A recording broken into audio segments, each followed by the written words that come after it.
बिस्मिल्लाहिर्रहमानिर्रहीम। अस्सलाम वालेकुम नाज़रीन, आप देख रहे हैं प्रोग्राम सिटी एट 10। मैं हूं आपकी मेज़बान अना यूसुफ। उम्मीद है आप सब लोग ठीक ठाक होंगे। वीकेंड है, वीकेंड को अच्छे तरीके से प्लान कीजिए, अपनों के साथ वक्त गुजारिए। शहर में एक दो जगह पर कुछ एक्टिविटीज़ भी ऐसी चल रही हैं कि आप फैमिलीज़ के साथ जा सकते हैं। भी आगे मसरूफियात जो हैं वो बढ़ जाएंगी। माह मुबारक की आमद है तो ऑब्वियसली फिर रोज़ा होता है और रोज़े की मसरूफियात भी आपके अलहदा हो जाती हैं। खैर दुआ है कि अल्लाह ताला सबको सेहत और तंदुरुस्ती वाली ज़िंदगी दे, आसानियाँ दूसरों के लिए प्लीज़ पैदा करें, आपकी ज़िंदगी भी आसान हो जाएगी। खबरों की तरफ बढ़ेंगे। आज की पहली खबर, पंजाब के बाद ईवान बाला में खिदमत का फैसला। मुल्क और कौम की खिदमत का अज़्म, मोहसिन नकवी नए महाज पर सरगर्म।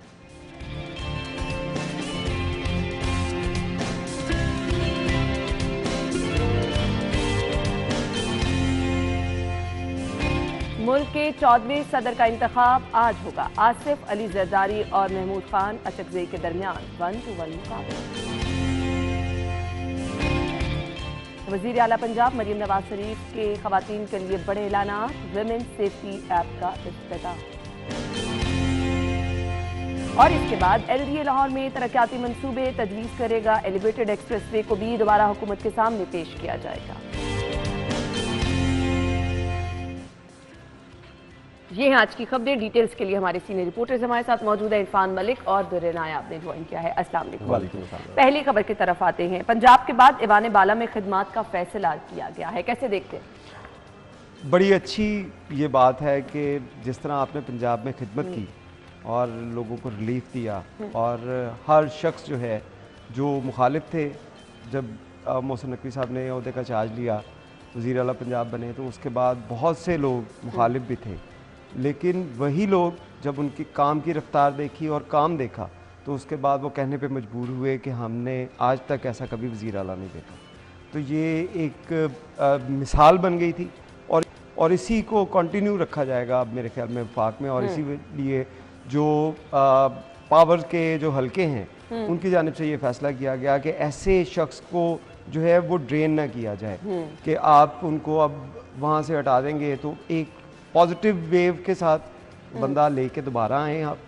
और ये एक अच्छा फ़ैसला है, मैं समझता हूँ कि जिसमें मुल्क का वकार भी बुलंद होगा और उसके साथ साथ इशू भी एड्रेस होंगे। और जो जिम्मेदारियाँ जिनकी बात की जा रही है, जो कल से हर जुबान ज़द-ए-आम हम सुन भी रहे हैं, बड़ी अहम जिम्मेदारियाँ, और मेरे ख्याल से बहुत मुल्क को इससे फ़ायदा भी पहुँचने वाला है। दुर्रे नायाब, देखें, जो जिम्मेदारियाँ उनको देने की बात की जा रही है वो उनकी कमिटमेंट, उनकी जो बात वो कहते थे उस पर पूरा उतरना, और जो वो नहीं कहते थे उस पर डेफिनेटली पूरा उतरना, उसकी मंतक पे जो है ना वो दी जा रही है। ये ज़्यादा मुश्किल होता है, और ये ज़्यादा मुश्किल होता है डेफिनेटली कि आप अगले बंदे का या आप रियासत का जो इम्तिहान है जो आपको दिया जाए उस पर आप पूरा उतरें, और रियासत की इज़्ज़त बहाल कराना, रियासत का तकद्दुस और रियासत की रिट कायम करना, जिस तरह उन्होंने वज़ीर आला रह के भी की और बहुत सारे मामलात में निपटा भी उन्होंने गैर जानिबदार रह के, और सियासी तौर पे जितने महाज पे उन्होंने फेस किया बतौर केयर टेकर CM, मेरा ख्याल है कि इससे ज़्यादा कोई बंदा नहीं कर सकता था। और अब जिस तरह विफाक में प्रॉब्लम्स हैं और विफाक में जितने इश्यूज़ हैं, ख़ासतौर पे लॉ एंड ऑर्डर का बहुत इशू है, और आगे आने वाले दिनों में बहुत ज़्यादा है। फिर रियासत को सियासत बचाने से ज़्यादा अपनी रिट बरकरार रखने में मुश्किलात का सामना होगा।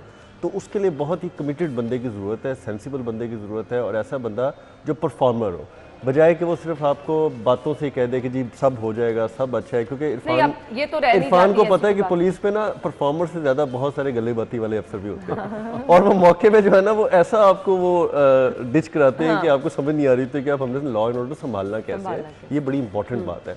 और उनका गैर जानिबदार रह के किसी भी तरह सेनेट पे मुंतखब होना बतौर सेनेटर, और इस चीज़ पे इत्तफाक होना कि वो दोनों सियासी जमातों के दोनों तरफ से एक बाहमी उम्मीदवार है तमाम पावर कॉरिडोर तो ये तो मेरा ख्याल उनके कामयाब होने से पहले ही बहुत बड़ी कामयाबी है कि वो इतने ज़्यादा गैर जानिबदार और एक बिल्कुल सूटेबल पर्सन है कि उनको हर बंदा कह रहा है कि जी वो आए और काम करे। ऑब्वियसली परफॉर्म करते हुए देखा ना आपको, ग्राउंड पे जो तमाम रियलिटी नजर आ रही है वो अवाम के हक में जा रही है, तमाम चीजें पॉजिटिव नजर आ रही हैं, वो सिर्फ बातों तक नहीं। लेकिन पाकिस्तान क्रिकेट टीम इस चीज़ में फिक्र ना करे, वो कहीं नहीं जा रहे, वो वहाँ भी पूरा तवज्जो दे रहे हैं। उनके कैंप्स भी लगेंगे, उनकी ट्रेनिंग्स भी होंगी, उनकी पता आपको हंगामी बुनियादों पर ट्रेनिंग होने वाली है, और इस चीज़ क्योंकि का उनको कुछ अंदाजा लोग है। बड़ा कल से ये भी कह रहे थे कि अच्छा फिर ये वाला ओहदा जो है वो तो अब नहीं रहेगा, तो भाई टीम तो बड़ी रिलैक्स हो रही थी इन सारी खबरों में ना कि चलो यार जान छुट्टी अब हमें, क्योंकि ये तो जाहिर बात है कह रहे हैं इनका तो चेयरमैन पीसीबी में ये फोकस है कि पाकिस्तान और हुबुल वतनी सबसे पहले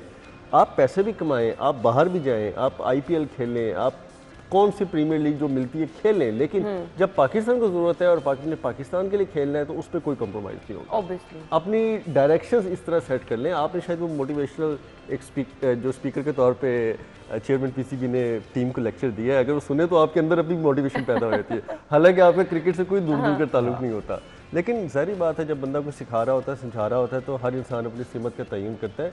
तो हमें ऐसे बंदों की ज़रूरत है और ये बहुत अच्छा इंतखाब है अगर उनको इस तरह की जिम्मेदारी सौंपी जाती है, और ये मैं आपको बता दूं कि इंशाल्लाह वो पूरा होगा। और इसमें वाकई ये बात जो है बिल्कुल कि वो क्योंकि पूरा आपकी उतरेंगे। माजी की मिसालें और इतनी दूर की मिसालें भी नहीं है अभी रिसेंटली।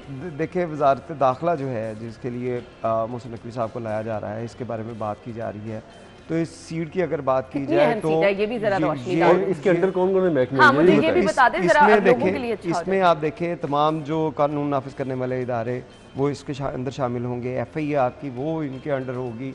इसी तरह लॉ एंड ऑर्डर जिसके हम पे बात कर रहे हैं, लॉ एंड ऑर्डर, क्योंकि इस्लामाबाद आपका जो फेस है, आपके इंटरनेशनल डेलीगेशन आते हैं। वही दौर याद करें कि जब चाइना का वज़ीर आज़म पाकिस्तान आ रहा था तो इस दौरान आपने 140 दिन का धरना दे दिया था, और उसके साथ साथ जो एक बैड फेस गया था पाकिस्तान का कि किस तरह आप पार्लियामेंट के सामने जो है वो जंगले के ऊपर कपड़े सुखा रहे हैं, वहाँ पे ऐसे ही। पाइप लगा के लोग जो हैं वो बैठे हुए खाने पक रहे हैं, नहा रहे हैं।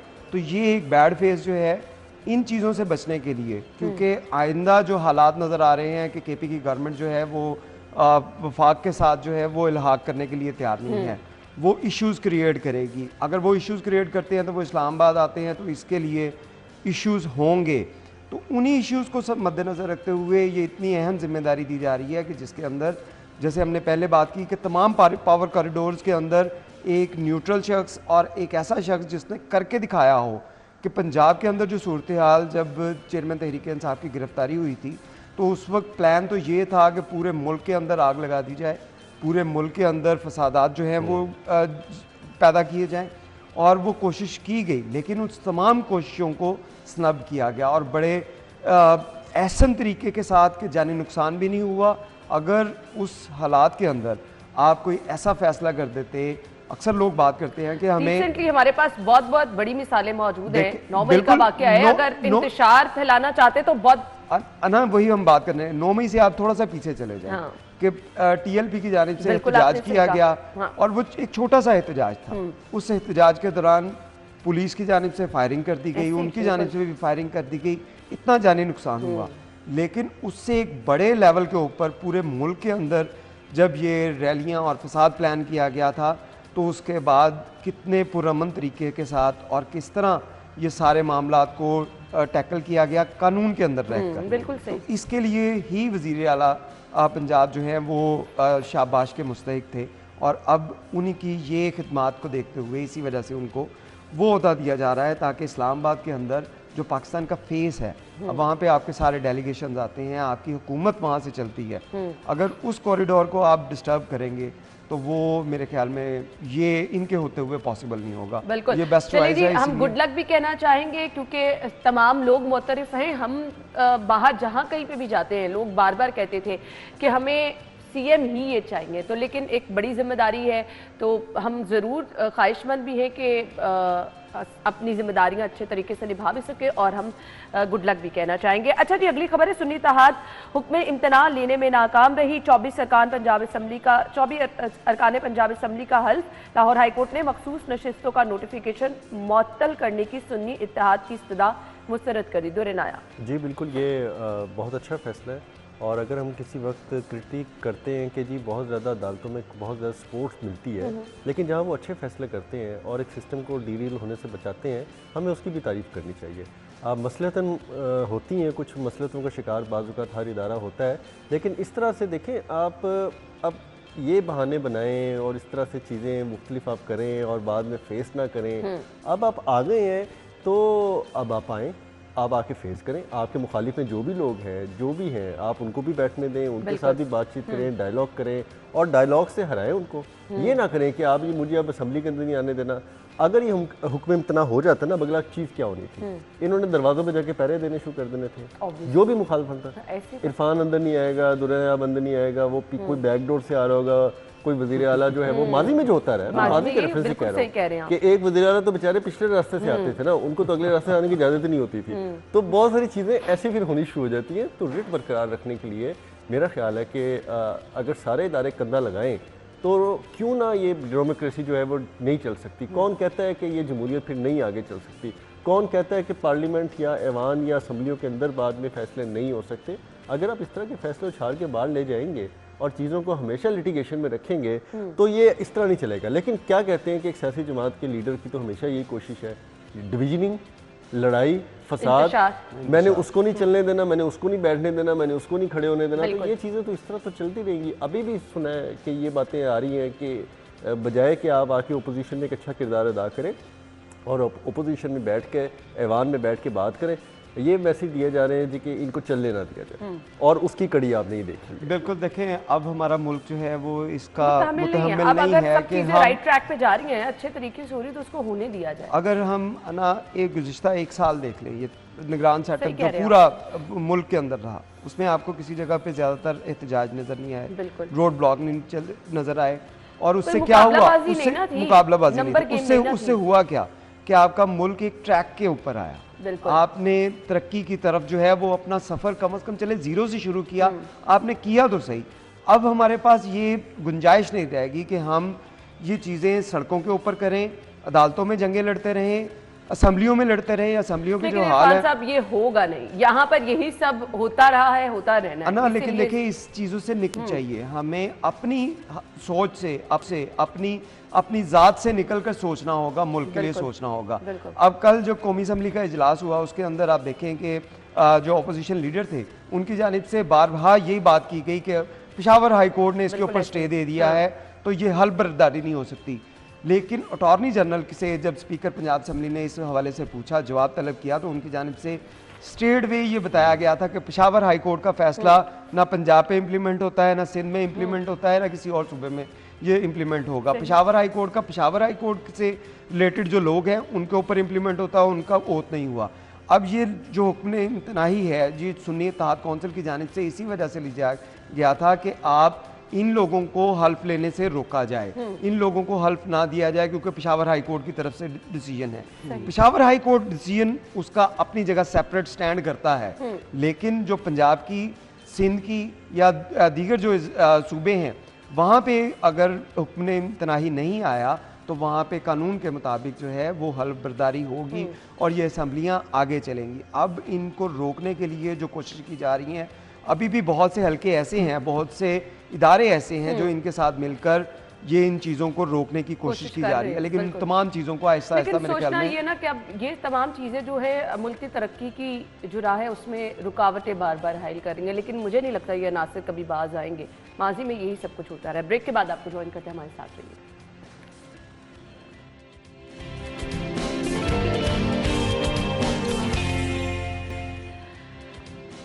Welcome back. और कुछ बात कर लेते हैं जी ब्यूरोक्रेसी में जो रद्दो बदल हुई है। नूरुल उम्मीद मेंगल, सेक्रेटरी दाखिला नबील अवान, चेयरमैन PND तैनात किए गए हैं, कई OSD बना दिए गए हैं। दुरे नायाब, एक कमेंट चाहिए। अच्छी प्रोफाइल के अफसर हैं, बहुत सारे लोग जो ऊपर आए हैं और हम खुद हैरान होते थे कि माजी में इनको बहुत अच्छी जगह क्यों नहीं दी जा रही। जिस तरह कैप्टन रिटायर्ड उस्मान साहब हैं, नूरुल उम्मीद मेंगल साहब हैं, ये वो प्रोफाइल वाले अफसर हैं कि जिनको मैं मुझे नहीं समझ आई कि पीछे क्या हुआ, फील्ड में एक्टिव देखा। तो अब अगर सीट्स मिल रही हैं, सेक्रेटरी दाखिला के लिए बड़ी अच्छी और मौजूद सीट है मेंगल साहब के लिए। बल्दियात के लिए जो है वो शकील साहब की बहुत अच्छी अप्रोच है, क्योंकि जितना KPK में लोकल गवर्नमेंट पे काम हुआ तो ये उस वक्त लोकल गवर्नमेंट में KPK के सेक्रेटरी बल्दियात थे और इन्होंने जितना काम वहाँ पे किया ना, मैं जानता हूँ, तो इनको बेस्ट यूटिलाइज़ करने के लिए यहाँ लाए। चेयरमैन PND जिसको लाया जाता है वो एक अच्छा प्रोफाइल का अफसर होता है। हर चीफ सेक्रेटरी चेयरमैन PND के ओहदे पर ज़रूर तैनात रहा है। अगर मैं अब्दुल्ला सोमल साहब की बात करूँ, मैं जिस चीज़ की बात करूँ, बहुत अच्छे अफसर जो हैं वो चेयरमैन PND के तौर पे ज़रूर एक दफ़ा आते हैं और फिर वो एलिवेट होते हैं। तो उस हिसाब से भी अच्छी चॉइस है। वैसे भी मुस्लिम लीग नून गवर्नमेंट जो है नबील आवाम साहब को बड़ा पसंद करती है, तो उनको तो मुझे ये पता लगा था चीफ सेक्रेटरी लाया जा रहा है, लेकिन शायद चीफ सेक्रेटरी अपनी सीट बरकरार रखने में कामयाब हो गए हैं। हाँ, ये वो लग रहा है आजकल जो मीटिंग जो हाल हालात नजर आ रही है। इरफान, एक कमेंट चाहिए फिर अगली खबर की तरफ ना चलते हैं। देखें, मैं समझता हूँ कि वज़ीर आला मरियम नवाज़ की जानिब से जो फैसले किए जा रहे हैं, उन फैसलों के पीछे अगर देखें तो एक बहुत बड़ा सियासी कैरियर है, जिसमें शहबाज शरीफ हैं, जिसमें मियां मोहम्मद नवाज शरीफ हैं, और ये लोग जो हैं वो इस पंजाब गवर्नमेंट के अंदर पूरा जो है वो कुछ करके दिखाना चाहते हैं कि ताकि हम पंजाब के अंदर जो मुस्लिम लीग नून के लोगों की तादाद कम हो रही थी या लोगों को डिलीवरी 5 साल नहीं हो पाई, उन चीज़ों को, कमियों को पूरा किया जाए। और उसके लिए जो टीम है, ये वही लोग हैं जो शहबाज शरीफ के साथ भी काम करते रहे, ये वही लोग हैं जो मियां मोहम्मद नवाज शरीफ के साथ भी काम करते रहे, और उनको इन लोगों की प्रोफाइलिंग अच्छे तरीके से पता है, इनका वर्किंग स्टाइल पता है, और इसी वजह से ये टीम जो है वो मरियम नवाज़ को ऐसी दी जा रही है जो डिलीवर करके दिखा सके। तो उम्मीद यही की जा रही है कि जितनी अच्छी टीम बन रही है उससे उतना अच्छा डिलीवर भी होगा और आवाम को रिलीफ। चलें, ये टीम तो बनने जा रही है। आज एक और इंतखाब होने जा रहा है। मुल्क के 14वें सदर का इंतखाब आज होने जा रहा है। आसिफ अली जरदारी और महमूद खान अचकज़ई के दरमियान 1-1 मुकाबला। इरफान, बड़ा मुकाबला तो नहीं से कह सकते, हाँ, क्योंकि वाज़ेह मुकाबला कह सकते हैं, वाज़ेह मुकाबला, हाँ, वाज़ेह हैं। मुकाबला कह सकते हैं। और अगर हम सुन्नी तहक़ कौंसिल के जो उनकी जानिब से जो उम्मीदवार हैं महमूद खान अचकज़ई, उनके बारे में अगर पाकिस्तान तहरीक इंसाफ जिन्होंने उनको अपॉइंट किया है, उनके अगर बयानात सुनते रहें तो वो शायद हमें शर्मिंदगी होना शुरू हो जाए कि एक शख्स को आप जिसको सदर नॉमिनेट कर रहे हैं उसके लिए किस तरह के बयान आप माजी में कहते रहे हैं। दूसरी जानिब इरफान बयान वाला की जरा एक सॉफ्ट लफ्ज़ यूज़ करें, किरदार कशी करते हाँ, किरदार कशी उनकी नकल उतार की किरदार कशी करते रहे। ऐसी वही ना कि खुद शर्मिंदगी होती है कि यार ये किस तरह के लीडर थे जो अपने फॉलोअर्स को किस तरह की जो है वो दे रहे थे कि इस तरह हमने जो अवामी नुमाइंदे हैं उनकी तजलील करनी है। दूसरी जानिब सदर का ओहदा नो डाउट एक बहुत अहम आइनी सबसे बड़ा जो है वो ओहदा है, और उसके लिए किसी ऐसे शख्स को होना चाहिए जो तमाम लोगों को काबिल कबूल भी हों, साथ भी लेके और उसके साथ लेके चले और मुल्क के लिए काम करें। फरासत होनी चाहिए, बिल्कुल। और उसके लिए मैं समझता हूँ कि आसिफ अली जरदारी से बेस्ट शायद मेरे ख्याल में अवेलेबल जो स्लॉट है उसमें से कोई भी नहीं है जो आसिफ अली जरदारी साहब। देखिए, मफामत की जहाँ बात होती है, आपको अपनी ज़ात को पीछे रखना होता है और आगे चीज़ों को, कौम को और उसके मफादात को आगे रखना पड़ता है। आप कहिए कि मैं नहीं ये चाहता, मैं ये नहीं होने दूंगा, मुझे लगता है मैंने ये कर दिया, ये चीज़ें खत्म है। हाँ। आप ये ना करें और फिर अगले दिन जिस तरह बाकी हमने साबिक सदर साहब को भी देखा कि वो एक दिन ऐसे बयान देते थे, अगले दिन वो काम कर भी देते थे। तो इतनी जल्दी वो मतलब कि मुझे समझ नहीं आता है कि एकदम अंदर क्या इनकी जाग जाता है कि आप किसी भी हीरो की तरह फिल्मों में डायलॉग बाजी शुरू कर देते हैं और उसके बाद आपको जो वो काम करने भी पड़ते हैं। लेकिन आपको ये ज़रूरत पेश ही क्यों आती है कि कोई आपको आके फोर्स करे, कोई आपको आके समझाए? आपको खुद मुदब्बिराना सोच के साथ एक अच्छे फ़ैसले लेने की ज़रूरत होती है। और माजी में भी जो जरदारी साहब के फ़ैसले थे वो आज तक कोट होते हैं, और जरदारी साहब को भी ऐसे ही सियासत का चैम्पियन नहीं कहा जाता। सिर्फ एक बात, मफामत, दोस्ती, दुश्मनी को ख़त्म करके आगे चलना और पीछे मुड़ के तेज़ी के साथ बाकियों का हाथ थाम लेना, ये बहुत कम लोगों में क्वालिटी अच्छी मिसालें अभी तक कायम की गई हैं उनकी जानिब से। कल मरियम साहिबा और बिलावल साहब की मुलाकात हुई है, कैसे देखते हैं? मैं तो कहता हूँ अच्छी बात है, होनी चाहिए। और ये जो आपस में लड़ाइयाँ थी, झगड़े थे, अब जब गवर्नमेंट बन गई है तो उसमें आपस में बैठ के फैसले करने चाहिए, बातचीत करनी चाहिए। देखिए, आप अगर आप समझते हैं कि आप कस्टोडियन ऑफ द पार्टीज़ हैं, कि अपनी अपनी पार्टीज़ की कस्टोडियन हैं, जिस तरह साबित हुआ कि नवाज शरीफ साहब तो पीछे हो गए और बेटी उनकी आगे आ गई हैं, और इसी तरह अब सदर बन जाएंगे जरदारी साहब, लेकिन बिलावल साहब जो है वो शायद नेक्स्ट इलेक्शंस के लिए बहुत ही मौजूद कैंडिडेट किसी सूरत में आ सकते हैं। तो आपको अभी से आपस में राब्ते ख़त्म है। ये एक दूसरे को बुरा भला कहना और इलेक्शन में करीब आना, कुर्बत इख्तियार कर लेना, हमें इस चीज़ों से आगे निकलना चाहिए। आपने देखा कि इसी चीज़ का नुकसान हुआ, लोगों ने यही चीज़ों में जो है अपने दिलों में रखी कि ये नफ़रतें पैदा हो गई, कि जी आप इलेक्शन से पहले तो एक दूसरे को बुरा भला कहते हैं, इलेक्शन में आके पास बैठ जाते हैं, हुकूमत बन जाती है तो फिर घुलना मिलना शुरू कर देते हैं। चलें ठीक है, एक जरदारी साहब का, नवाज शरीफ साहब का, बेनजी की हद तक तो ये मरहुमा का बात थी कि आप रहा, आपस में इख्तलाफात भी रहे, लेकिन आने वाली नस्ल में तो नहीं होना चाहिए ना। अब एक सियासतदान है, उनका बेटा बैरून मुल्क बैठ के एक ऐसी बात पर ट्वीट कर देता है कि मुझे तो खुद समझ नहीं आ रही होती बाज़ औक़ात कि उनका वो डाटा कौन फराहम कर रहा है, किस तरह के वो कर रहे हैं, क्योंकि मैं उनके आखिर डेवलपमेंट में काफ़ी मैं ट्वीट्स देखता रहता हूँ, तो वो बाज़ औक़ात ज़मीन आसमान मिलाने वाली बातें हो रही होती है। तो अगर बंदा बेहतर रिसर्च करके करे तो बहुत अच्छे हो सकते हैं। तो इस तरह की बैठ के फिर वही बातें हैं कि अगली नस्ल में भी आप वो चीज़ फ़रोग दे रहे हैं, अगली नस्ल में भी आप वही जहर भर रहे हैं, तो नहीं होना चाहिए। आपको बैठना चाहिए, मिल बैठना चाहिए, बातचीत करनी चाहिए। कल हमजा साहब को मिस किया मैंने, बहरहाल वहाँ पे होना चाहिए था। चलिए एक कमेंट आप सदर का इंतखाब आज हो जाएगा, आज ही मामला अंजाम को पहुंच जाएगा, यानी अब आपके सामने वज़ीर आज़म भी आ गए, वज़ीर आला पंजाब भी आ गए और सदर का इंतखाब भी आज हो जाएगा। तो ये तमाम चीज़ें जो हैं फाइनल हो जाएंगी। ब्रेक होगी, ब्रेक के बाद हमने आने जी अगली खबर की तरफ, आप हमारे साथ रहिएगा।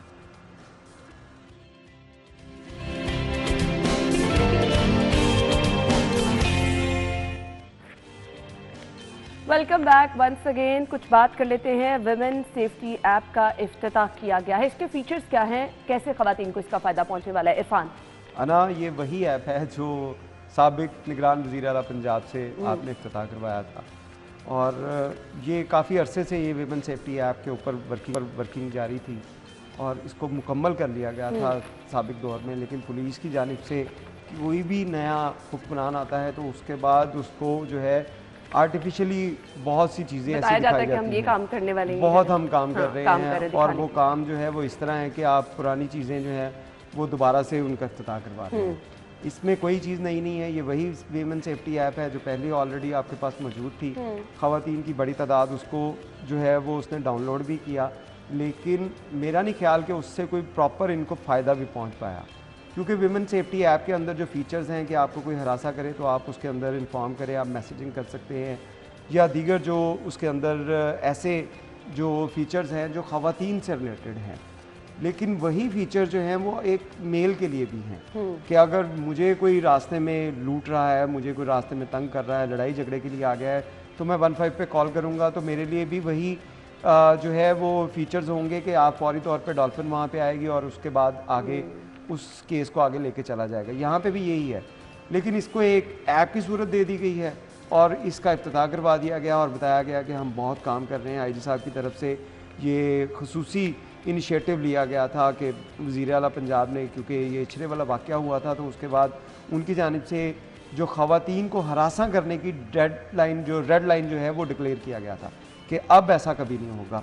तो उसके ऊपर काम करने की बजाय कि जो ख़वातीन के केसेस हैं, आपके पास हज़ारों केसेस ऐसे हैं जिसपे ख़वातीन को रेप किया गया, ख़वातीन के साथ जो है वो जुल्म हुआ। बहुत सारे सवालात हैं, मुझे दुर्रे नायाब से भी इसका जवाब चाहिए। जब आप उस सिचुएशन में होती है तो उस टाइम कुछ समझ नहीं आ रही होती, उस एप्लीकेशन को खोलना, उसका इस्तेमाल करना, इंतज़ार करना कि कोई आपकी दादरसी के लिए आए, बहुत सारे क्वेश्चन मार्क है दुर्रे नायाब। देखें, आपने स्टडी करें और इरफान ने तो बहुत डिटेल में स्टडी की है कि इस किस्म के केसेस किस क्लास में हो रहे हैं, इस किस्म के केसेस किस तरह के लोगों में हो रहे हैं। ज़्यादातर बेचारे वो हैं जो ख़वातीन कहीं पे मामूली ख़वातीन बेचारी हैं, वो नौकरी करने निकलती हैं। कुछ ऐसे लोग हैं जिनके पास इंटरनेट भी अवेलेबल नहीं होता, कुछ ऐसी ख़वातीन हैं जो घरों में काम करती हैं, दुकानों पे काम करती हैं, सनतों में काम करती हैं। हम ये इंडस्ट्रियल एरिया में बैठते हैं, फैक्ट्री में इतनी ख़वातीन हैं और इन बेचारियों के पास तो ना बहुत ज़्यादा हाई फाई मोबाइल्स होते हैं, ना ही बहुत ज़्यादा इनको पास इंटरनेट अवेलेबल होता है कि हर वक्त वो इसको ऑन कॉल रखे। ये तो हमारी जो हमने पढ़ा ये है ना कि हमने खबर वो टारगेट ऑडियंस को रूल फॉलो करके देनी है कि हम जो खबर दे रहे हैं उसकी टारगेट ऑडियंस क्या है। आप एक ब्यूरोक्रेसी और पुलिस अफसरान से पूछें कि आप जो चीज़ बना रहे हैं, आपकी विक्टिम टारगेट ऑडियंस जो है वो क्या है? हाँ, आपके पास क्या बहुत ही हाई फाई प्रोफाइल की ख़वातीन जो टिकटॉक स्नैपचैट यूज़ करती हैं, जो सबसे पहले खाना खाने से पहले कहती है 1 मिनट खाना नहीं, और ऐप खोल के तस्वीर जो है ना वो अपलोड आपके पास क्या ऐसी क्लास है कि आपको जो रिस्पॉन्ड करेगी, या जिनके पास इतनी ज़्यादा तालीम, बेचारों के पास शऊर और फैसिलिटीज़ होंगी, और अगर इतनी फैसिलिटीज़ होंगी तो वो घर से निकल के इस तरह के गैर महफूज माहौल में क्यों जाएंगी? बिल्कुल देखिए ना, इवेल्युएशन की इतनी चीज़ें होती है, मुझे समझ नहीं आता कि ये फीकी पकवान वाली बात और पुरानी देग नया पकवान वाला मुहावरा इन पे फिट होता है। चाहे वो ब्यूरोक्रेसी है हमारी सिविल, चाहे वो पुलिस की है, ये देखते हैं कि आने वाला जो वज़ीर आला है उसका मिजाज क्या है, उसको शीशे में कैसे उतारना, उसको शीशे में कैसे बस वो उतारना खुश है। करने के लिए माजरत बस। दुर्न आयाम की ब्रेक के बाद आपको ज्वाइन करते हैं, हमारे साथ रहिएगा।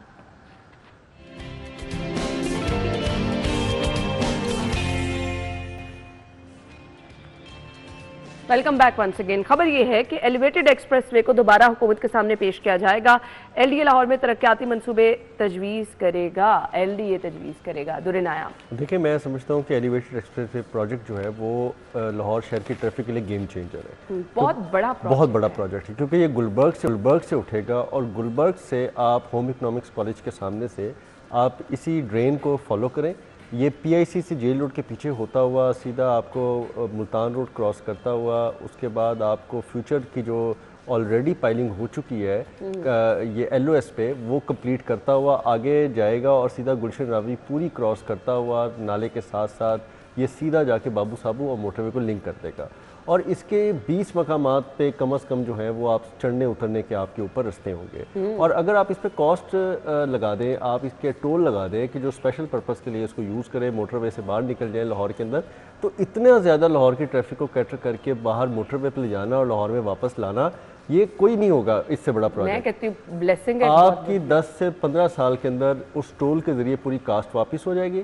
लेकिन हम देर करते जा रहे हैं और पीछे जो है वो निगरान सेटअप के पास इतना टाइम नहीं था क्योंकि आज का मंसूबा नहीं है।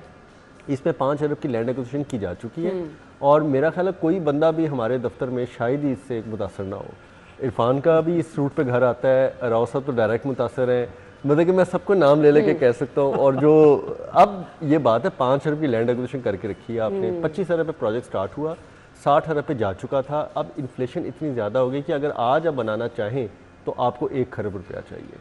और अभी भी मैं कहता हूँ कि ये बन जाए तो बहुत अच्छा है क्योंकि लाहौर के अंदर आप समझ नहीं रही कि जितने रास्ते जो है वो अगर निगरान वज़ीर आला मोहसिन नकवी ना बनवाते तो आज मुझे बताएं आपका डिफेंस कैंट जाना महाल, वहाँ से गुलबर्ग आना महाल हो जाना था, रिंग रोड से मुल्तान रोड पकड़ना तो आपके लिए तसव्वुर ख्वाब हो जाना था। आपने आपको पहले ठोकर जाना है, फिर या उधर जाना है, फिर पता नहीं किधर जाना है और मुल्तान रोड पे जाना है। आपके जितने लिंक्स बनाए आपके आप बात करें बंद रोड अभी बनेगा, बंद रोड बनने के बाद आप देखिएगा उसका कितना फ़ायदा है, आप सारे रूट्स भूल जाएंगे। उसके बाद आपके जितने लिंक मोटरवे जो गुजरांवाला वाला है वो आप देखें वो कितना कॉस्ट इफेक्टिव और ज़बरदस्त रूट्स हैं। तो ये रूट्स अभी बना दिए हैं, 2, 4, 5 साल गुजर जाएंगे। इसके बाद लाहौर के अंदर आपको स्पेशल रूट्स चाहिए। अब LDS पे वर्किंग कर रहा है, एलिवेटेड हो गया, कुछ नई स्ट्रक्चर प्लान रोड्स होगी, कुछ जगह नए अंडरपासेस फ्लाईओवर प्रपोज कर रहा है, इस पे पूरी वर्किंग हो चुकी है। लेकिन बात ये है ना कि टाइम गुजरता गया, मैं हैरान इस बात पे हूँ कि वज़ीर आला मरीम नवाज साहिबा आई हैं, आके उनको कम से कम LDA पे प्रॉपर प्रेजेंटेशन लेनी चाहिए। और क्योंकि ये डेवलपमेंट सेक्टर को नज़रअंदाज करके जो गुज़ार हुकूमत ने किया आपके सामने है। अब अगर ये हुकूमत मुसलसल अपनी मसरूफियत की वजह से नज़रअंदाज कर रही है, इस पे पहले काम करना चाहिए और टास्किंग करनी चाहिए, उसके बाद आगे चलना चाहिए। आप डेवलपमेंट नहीं करेंगे ना तो आपकी तरक्की और आपकी जो फुल स्टॉप लग जाता है, आप उसको दिखा नहीं सकते कि जी मैंने इतना काम करके तरक्की की। बिल्कुल ऐसे इरफान ना देखिए, मुल्कों की या आवाम की जो तरक्की है वो कनेक्शन के साथ जो है वो होती है कि आप हर एक के साथ आप कनेक्टिंग होंगे, आपको रूट मिलेगा। मैं अक्सर एग्जांपल देता हूं कि शालम मार्केट पाकिस्तान की एक बहुत बड़ी मार्केट है। इस मार्केट के अंदर आम लोग नहीं जाते। आम लोग से मुराद आप मैं शॉपिंग करने के लिए हम कभी प्लान नहीं करेंगे कि हम शालम मार्केट जाएं, कि वहाँ पे गाड़ी कहाँ पे पार्क करेंगे, वहाँ पे जाएंगे कैसे, वहाँ पे रास्ता किधर से आएगा, ये इश्यूज हमें आते हैं। लेकिन उसके बावजूद वो पंजाब पाकिस्तान की एक बड़ी मार्केट है, अरबों रुपए का डेली का वहाँ पे बिजनेस हो रहा है। अगर इस रोड को ठीक कर दिया जाए, शालम मार्केट के रोड को, वहाँ पे पार्किंग का निज़ाम बेहतर हो, वहाँ पे आप जो है सड़कें बेहतर हों, तो सोचें वो अरबों खरबों में तब्दील होंगे। बेशक उन लोगों के हालात भी चेंज होंगे जो कारोबार वहाँ पे कर रहे हैं, उन लोगों के हालात भी चेंज होंगे जो वहाँ पे बिजनेस के लिए जाएंगे। तो ये एक जो प्लानिंग है ये माशरे के लिए बहुत ज़रूरी है कि आपने अगर तरक्की के लिए अवाम कौम को तरक्की करवानी है तो उनको रास्ते दें, उनकी अप्रोच दें और उसके साथ साथ आप जो शहर फैल रहा है जैसे उसके लिए प्लानिंग करें कि हमने रोड्स कैसे बनाने, रोड्स कैसे हमने इनको बेहतर करना है, हमने लोगों को किस तरह फैसिलिटेट करना है। अगर आप लोगों को फैसिलिटेट करेंगे तो ये आपके लिए भी फ़ायदेमंद है और आवाम के लिए भी और ये फायदेमंद काम होता है, काम होते हैं। तो का यही काम और होता है। जैसे दुर्रे ने आपने हमें बताया कि अभी तक प्लानिंग डेवलपमेंट जो है इसके साथ कोई मीटिंग ही नहीं की गई, ये अलार्मिंग चीज़ है कि अभी तक आप इसी वो उस इश्यूज़ के अंदर फंसे हुए हैं कि सदर किसको बनना है, किसको हमने काबीना का हिस्सा बनाना है, हमने पंजाब अंदर लोगों को मुकम्मल कैसे करना है, वोट कैसे लेने हैं। इन चीज़ों से अब आपको निकलना चाहिए, अवाम के लिए फोकस कर दें अपना आप कि हमने अवाम के लिए क्या काम करने हैं। अगर ये नहीं होगा तो जैसे दुर्रे ने आपने बात की कि वो बुज़दार साइंग वाला जो है वो दौर हमें नज़र आता हुआ नज़र आएगा, तो इससे बचने के लिए इनको कुछ काम करना होगा, जिसके लिए ये कम से कम प्लानिंग ये वो चीजें हैं जो कि वक्त की अहम जरूरत है, इसको हम नजरअंदाज नहीं कर सकते। बहुत बहुत शुक्रिया आप लोगों के वक्त के लिए। नाज़रीन, हेडलाइंस के बाद हम आपको ज्वाइन करेंगे।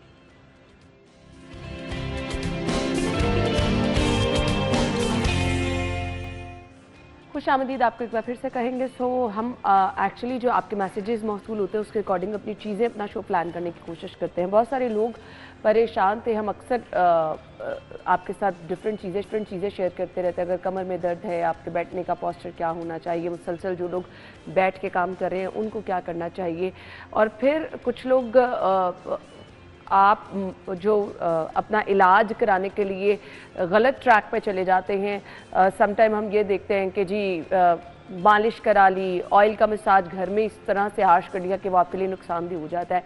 सो इसके लिए हम हमेशा से आपके साथ शेयर ये चीज़ें करते हैं कि फिजियोथेरेपी एक बेस्ट ऑप्शन है।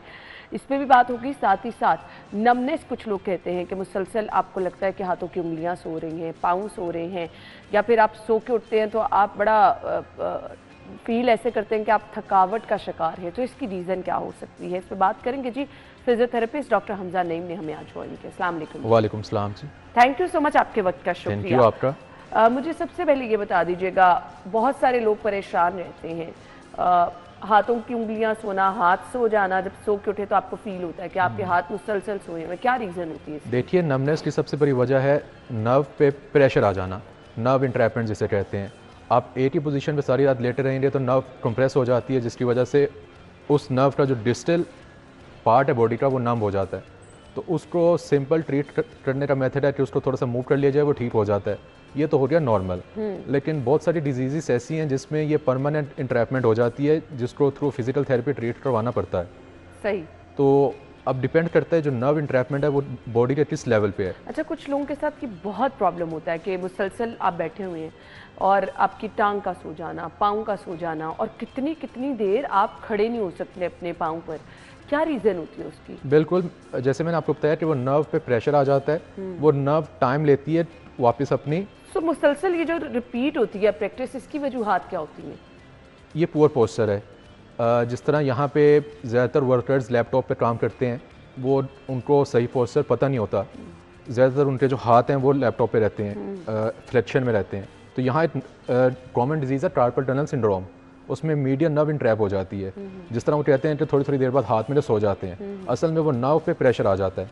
तो उसके लिए फिज़िकल थेरेपी हेल्प करती है डिफरेंट मैन्यूवर से, वो करवाने पड़ते हैं, जिससे वो जो इंट्रैपमेंट है ख़त्म हो जाती है और नमनेस ख़त्म हो जाती है। नॉर्मली लोग कहते हैं कमज़ोरी की निशानियाँ, अच्छा आप बहुत वीकनेस का शिकार हो गए हैं, जो लोग डाइट करते हैं उनके साथ ये बड़े मिसाइल रहते हैं। बिल्कुल, असल में वीकनेस सेकेंड स्टेज है। सबसे पहले नमनेस से होता ये है कि जो नर्व जिस मसल को सप्लाई कर रही होती है वो वीक हो जाता है मसल, नमनेस की वजह से। ये 1 या 2 दिन में नहीं होता है, ये महीनों सालों बाद जाके वीकनेस आती है, और बाज़ दफ़ा ये पैरालिसिस की तरफ भी चला जाता है। सही। अच्छा, आम तौर पर अगर किसी के साथ ये हो रहा है तो कुछ आसान थेरेपी अगर आप बताना चाहें कि नॉर्मली आपको हाथ का मसाज कैसे करना है, अगर आप ये फील कर रहे हैं, क्योंकि कुछ लोग ऐसे हाथ दबा के बैठ जाते हैं, क्या करना है वो जो फर्स्ट एड के तौर पे अगर मुसलसल आपका हाथ या पाँव सो रहा है तो?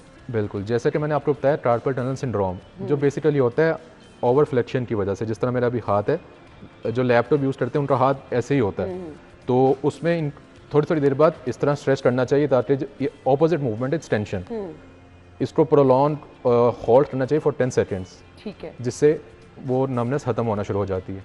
ठीक है। और अगर आपके पाँव में मुसलसल इस तरह से आप फील करें कि आपका पाँव मुसलसल सो रहा है या आपकी टांग मुसलसल सो रही है, क्या करना है? कुछ लोग खुद ब खुद मसाज करने बैठ जाते हैं कि अच्छा नहीं, मसाज इसका हल नहीं है। इसका हल ये है कि आप थोड़ी थोड़ी देर बाद 15 से 20 मिनट बाद, अगर आप लैपटॉप यूज़ करते हैं, मोबाइल ज़्यादा यूज़ करते हैं, तो थोड़ी देर बाद थोड़ी सी वॉक करें और दोबारा अपनी ऑफिस चेयर पे आके बैठ जाएं। उससे वो जो इशू है वो रिजॉल्व हो जाता है काफ़ी हद तक। सही। कुछ लोगों को ये भी लगता है कि मुसलसल एक पोस्चर में बैठ के अगर काम कर रहे हैं तो शोल्डर पे बड़ा स्ट्रेस सा आपको फील होता है, उसकी रीज़न? बिल्कुल, वो असल में हम बैठते हैं इस तरह स्लाउची पोस्चर में, जिससे अब अगर मैं नॉर्मल बैठता हूँ तो मेरे सर का वेट है 5 पाउंड सपोज, अगर मैं इस तरह बैठता हूँ तो ये हो जाता है 20 पाउंड। तो ये 20 पाउंड मेरा बॉडी उठा रही है, तो उससे ये होता है मसल स्टिफ हो जाते हैं, और जब मसल स्टिफ होते हैं तो हफ्ते बाद 10 दिन बाद पेन आना शुरू हो जाती है। तो इसका जो ट्रीटमेंट है, वो मेजर जो ट्रीटमेंट है वो ये है कि आप अपना पोस्चर ठीक रखें ताकि इश्यूज हो ही ना। कुछ लोगों की आदत होती है, आप बच्चों को देखें कि मुसलसल अगर बैठ रहे हैं तो उनका बैठने का पोस्चर इंतहाई बुरा होता है, बैग्स उठा उठा के या क्लासरूम में बैठ बैठ के बच्चों का पोस्चर इतना ख़राब हो चुका होता है। सो क्या वो इन चीज़ों को दावत देता है कि आपकी बैक की पेन जो है वो आम रहना शुरू हो जाती है, सर में दर्द आम रहना शुरू हो जाती है? क्या ये चीज़ें बहुत मैटर करती हैं? बिल्कुल, पुअर पोस्चर की वजह से जो इश्यूज़ हैं ना, एक दिन में नहीं आते, ये महीने, अगर 6 महीने आप इसी तरह चलते रहें, फिर जाके जो मसल्स हैं वो उस शेप में डेवलप हो जाते हैं। अगर नॉर्मल साइज़ उसका ये है तो वो स्टिफ हो के छोटा हो जाता है। अच्छा। तो फिर पेन आना शुरू होती है, तो उसके लिए प्रॉपर ट्रीटमेंट लेना पड़ता है। फिजिकल थेरेपी, जो फिजिकल थेरेपिस्ट है वो स्ट्रेचिंग एक्सरसाइज, स्ट्रेंथनिंग एक्सरसाइज करवाता है, जिससे जो मसल्स है वो नॉर्मल शेप में आना शुरू हो जाते हैं, फिर ये मसले दोबारा नहीं होते। कुछ लोग कहते हैं कि मुकम्मल नींद अपनी पूरी की है, मतलब आपने बल्कि जो रिकमेंडेड टाइम है उससे ज़्यादा आप सोए हैं और बड़ी अच्छी नींद सोए हैं, लेकिन जब आप उठे हैं तो बहुत थकावट महसूस कर रहे हैं। क्योंकि वो सारी रात गलत पोस्चर में सोया रहा है। जो सबसे अच्छी पोजीशन है सोने की वो साइड लाइन है, करवट में सोना। वो सीधी तरफ भी हो सकता है, उल्टी तरफ भी हो सकता है। और कुछ लोग जिनको बैक पेन होता है उनके लिए रिकमेंड किया जाता है कि वो दरमियान में पिलो रख के फिर लेटें, चाहे राइट लेटें चाहे लेफ्ट लेटें, लेकिन टांगों के दरमियान एक मोटा पिलो होना चाहिए, जिससे उनकी जो स्पाइन है उस पर स्ट्रेन कम से कम आता है। ठीक है। कुछ लोग उल्टा लेटते हैं, जो बहुत ही गलत पोजीशन है, उसमें सारी रात स्पाइन पे लोड रहता है और मसल स्टिफ हो जाते हैं, पेन होता है, और फिर वो नमनेस की तरफ जाता है, फिर सालों बाद जाके वो पैरालाइज भी हो सकता है पेशेंट। अच्छा। बिल्कुल। यानी हम तो अक्सर बच्चों को भी उल्टा लेटा देते हैं। बिल्कुल, बच्चों में इतना ये मैटर नहीं करता, जो ऑफिस वर्कर्स हैं उनमें ये ज़्यादा चीज़ मैटर की जाती है। सही। अच्छा, अब मुझे ये बता दीजिएगा कि वो लोग जिनको मुसलसल बैक में पेन रहती है, कौन से ऐसे की पॉइंट्स आप बताना चाहेंगे कि इस चीज़ का तो उन्होंने ख्याल रखना ही रखना है? अच्छा, उनको तो जो नॉर्मल एक्सरसाइज, स्ट्रेचिंग वो सीखनी पड़ेंगी, वो फिजिकल थेरेपिस्ट ही सिखा सकता है। जिनको वाकई टू बैक पेन है वो प्रॉपर ट्रीटमेंट सेशंस लें फिजिकल थेरेपिस्ट के पास जाके, और डेली स्ट्रेचिंग करें। कुछ लोगों को सुबह उठते हैं तो बॉडी में खिंचाव होता है, तो वो इसी वजह से होता है, उनके मसल्स शॉर्ट हो रहे होते हैं। एक जॉइंट है, उसके सराउंडिंग पे चारों तरफ मसल्स हैं, एक साइड के शॉर्ट हो जाते हैं, दूसरी तरफ के वीक हो जाते हैं, जिसकी वजह से वो सुबह उठते हैं तो उनको स्टिफनेस फील होती है। नॉर्मली होता क्या है कि आजकल सोशल मीडिया का दौर है ना, तो आप यूट्यूब पे मुख्तलिफ जिम्स की टेक्निक देखते हैं तो आप वो फॉलो करते हैं, तो उससे आपको नुकसान होना शुरू हो जाता है। वो इसी तरह नुकसान होता है कि बैक पेन बहुत सारी वजूहात की वजह से होती है, और सपोज उनको मेडिकल टर्म में कहा जाता है फ्लेक्शन बाइस, एक्सटेंशन बाइस। अगर तो डिस्क हर्निएशन है तो उसमें एक्सटेंशन बाइस एक्सरसाइज करवाई जाती हैं, और आप वीडियो देख के फ्लेक्शन बाइस कर लेते हैं, जिससे वो मसला ठीक होने के बजाय बढ़ जाता है, और बाज़ दफ़ा आपको सर्जरी की तरफ भी जाना पड़ता है। सही। सो इस चीज़ का आपने जो है वो ख्याल रखना है। ये नॉर्मल चीज़ें हैं रूटीन की जो हम आपके साथ शेयर करते रहते हैं। थैंक यू सो मच आपके वक्त का, बहुत बहुत शुक्रिया। आप अपना ख्याल रखिएगा। हमारी और आपकी मुलाकात मंडे को होगी। इजाज़त दीजिए, अल्लाह हाफ़िज़।